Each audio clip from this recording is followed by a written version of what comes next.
విశాఖపట్నంలో ఇంతకుముందు మా హయాంలో ఇలాంటి ఒక దుర్ఘటన జరిగితే అక్కడ కూడా మనుషులు చనిపోతే ఎంతమంది చనిపోయినారు?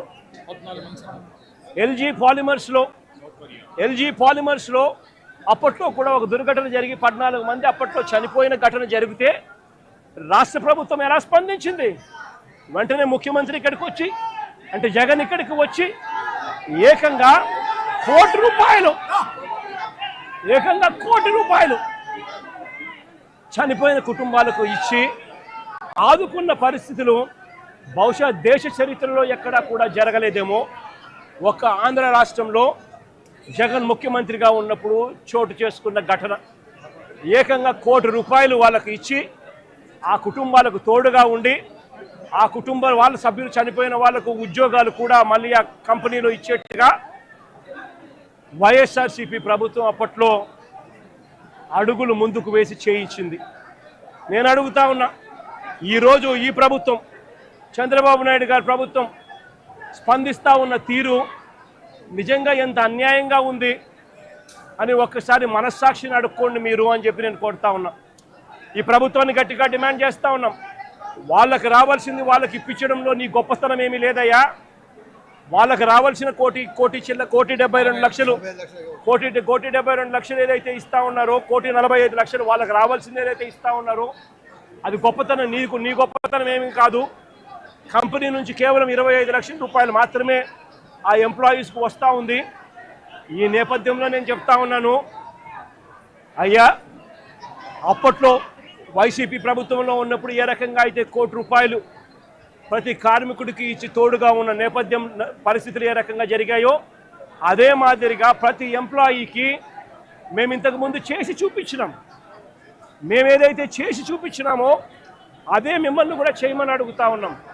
మేమేమి ఎక్కడా కూడా అన్యాయంగానో లేకపోతే మేము చెయ్యనిది మిమ్మల్ని చేయమని చెప్పి అడగడంలా మేమేదైతే చేశామో అదే చేయమని అడుగుతా ఉన్నాం. వెంటనే వాళ్లకు ఈ ₹1,45,00,000 అదనంగా వాళ్ళకి ఏదైతే వస్తూ ఉన్నదో దాంట్లో నీ ప్రమేయం ఏదైతే లేదో వాళ్ళకు సంబంధించిన group insurance, provident fund, gratuity, risk insurance ఈ రూపేణ వాళ్ళకు వస్తూ ఉన్న ₹1,45,00,000 ఏదైతే వస్తూ ఉందో దానికి అదనంగా మరో ₹1,00,00,000 ఖచ్చితంగా వాళ్ళకి ఇవ్వాలి. వాళ్ళ కుటుంబ సభ్యులకు కూడా అదే మాదిరిగా ఉద్యోగాలు కూడా వెంటనే ఇవ్వాలని కూడా కోరుతా ఉన్నాం. అదే మాదిరిగా నా పక్కన చెల్లి భాగ్యం ఇక్కడే ఉంది.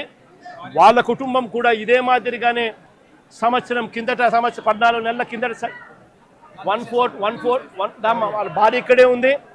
1/4/2025లో చనిపోయిన పెంటయ్యన్న కుటుంబానికి కూడా ఇదే ప్యాకేజ్ కూడా వాళ్ళకు కూడా వర్తింపచేసి వాళ్ళ కుటుంబానికి కూడా ఇదే మాదిరిగానే ఆదుకోవాలి అని చెప్పి రాష్ట్ర ప్రభుత్వానికి, కూటమికి ఇద్దరికీ కూడా గట్టిగా వీళ్ళిద్దరికీ కూడా చెప్తా ఉన్నాం. మరీ ముఖ్యంగా చంద్రబాబు నాయుడు గారికి, మరీ ముఖ్యంగా రాష్ట్ర ప్రభుత్వానికి, ఎందుకంటే బాధ్యత రాష్ట్ర ప్రభుత్వం కాబట్టి వెంటనే చిత్తశుద్ధి చూపండి, ఎంప్లాయీస్కి తోడుగా ఉండండి. మీరు కూడా అసెంబ్లీలో వైఎస్ఆర్ కాంగ్రెస్ పార్టీ తీర్మానం చేసినట్టుగానే మీరు కూడా ప్రైవేటైజేషన్కు వ్యతిరేకంగా అసెంబ్లీలో మేము చేసినట్టుగానే తీర్మానం కూడా చేసి కేంద్రానికి పంపి ఇది జరగకుండా కూడా ఆపే కార్యక్రమంలో చిత్తశుద్ధిని కూడా చూపండి అని చెప్పి కూడా గట్టిగా వీళ్ళందరికీ కూడా కోరుతా ఉన్నాం.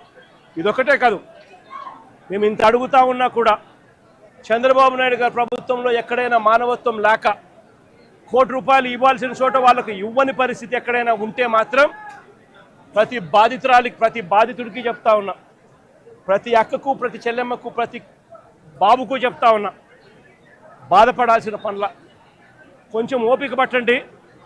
దేవుడి దయతో మన ప్రభుత్వం వచ్చిన వెంటనే ఒక నెల తిరక్క మునిపే ₹1,00,00,000 రాష్ట్ర ప్రభుత్వం తరఫు నుంచి వీళ్ళకి ఇచ్చి ఆదుకుంటామని చెప్పి ఖచ్చితంగా చెప్తా ఉన్నాం.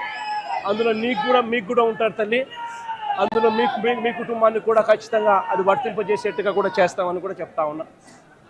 కాబట్టి అందరం కూడా మానవత్వం చూపాలి అని చెప్పి, మానవత్వం చూపుతూ ఆదుకోవాలని చెప్పి ఈ రాష్ట్ర ప్రభుత్వాన్ని గట్టిగా కోరుతా ఉన్నాం.